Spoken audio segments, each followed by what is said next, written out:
നമ്മുടെ ഗാർഡനിൽ പുതിയൊരു അതിഥി കൂടെ വന്നിട്ടുണ്ട്. ഈ മുളകല്ല കേട്ടോ.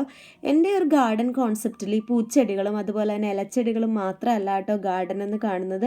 അതിനകത്ത് ഈ പച്ചക്കറി ചെടികൾ കൂടെ ഉൾപ്പെടും കേട്ടോ. ഈ മഴയൊക്കെ കഴിഞ്ഞപ്പോഴത്തേക്കും നമ്മുടെ പച്ചക്കറി ചെടിക്കകത്തൊക്കെ കുറച്ച് നമുക്ക് ഗ്രോത്ത് ഒക്കെ ഉണ്ടായിട്ടുണ്ട്. അതുപോലെ തന്നെ മുളകും ഈ വെണ്ടയ്ക്കയൊക്കെ ഉണ്ടായിട്ടുണ്ട്. അത് കൂടാണ്ട് നമ്മുടെ ഈ ഒരു ഗാർഡനിൽ പുതിയൊരു അതിഥി കൂടെ വന്നിട്ടുണ്ട്. ആരാണെന്ന് ഞാൻ കാണിച്ചു തരാം. കുറച്ച് നാൾ മുന്നേ ഞാൻ നഴ്സറി പോയി വാങ്ങിച്ചിട്ടുണ്ടായിരുന്നതാണ് ഒരു ചോളത്തിൻ്റെ വിത്ത്. അത് ദേ ഉണ്ടായിട്ടുണ്ട്. ഒന്നല്ല 3 ചോളമാണ് ഒരെണ്ണത്തിനകത്ത് തന്നെ ഉണ്ടായിട്ടുള്ളത്. ഇതെന്താ സംഭവം എന്നൊന്നും എനിക്കറിയത്തില്ല. ഞാനിങ്ങനെ ചോളം മുന്നേ വെച്ച് നോക്കിയിട്ടൊന്നും ഇല്ല. മഴ ആയതുകൊണ്ട് കുറച്ച് പ്രശ്നങ്ങളൊക്കെ ആ ചോളത്തിന് സംഭവിച്ചിട്ടുണ്ട്. ജസ്റ്റ് ഒരു ഗ്രോ ബാഗിനകത്താണ് വെച്ചിരിക്കുന്നത്. അത് വളഞ്ഞ് ഈ പരുവത്തിലൊക്കെ ആയി. അത്യാവശ്യം വലുപ്പത്തിൽ ഒരു ചോളം ഉണ്ടായിട്ടുണ്ട്. അത് കൂടാണ്ട് നമ്മുടെ വേറൊരു പച്ചക്കറി നട്ടിരുന്ന സ്ഥലത്ത് വേറൊരു ചോളം കൂടെ നട്ടിട്ടുണ്ടായിരുന്നു. അത് പക്ഷേ മുരടിച്ചായിട്ടാണ് നിൽക്കുന്നത്. അത് ഈ ചോലയൊക്കെ കയറിയേക്കുന്ന കൊണ്ടാവണം കുറച്ച് മുരടിച്ചു പോയി.